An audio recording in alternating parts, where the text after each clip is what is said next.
plunder the wealth and assets of others. And I've been an advocate on that issue. Now, leading to the ingoings of ZanuPF, I mentioned this, that the funding of all these operations are being funded by money that is being taken away from anybody they disagree with. That is why, for instance, SMM was targeted. And now Mawere is in the diaspora. His assets were taken away by a law that is ultra various every tenet of our 2013 Constitution. That is what Mnangagwa used to explain his campaign strategy in Mashaba. They've now used it to ensure that creditors don't have access to their monies.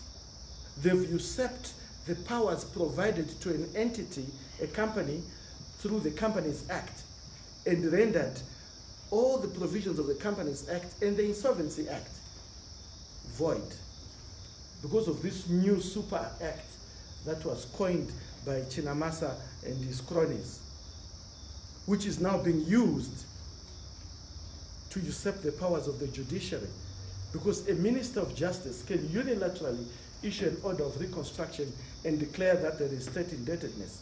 Who does not have state indebtedness? If you are indebted in terms of your water bill, your telephone bill, you are indebted to the state. And if for some reason the ZanuPF elite decide that they're going to take over your company, they will do it. And the judiciary does not have powers over the administrator of the reconstruction. Now, I'd like also to mention that what is happening at Air Zimbabwe, again, it's the same process.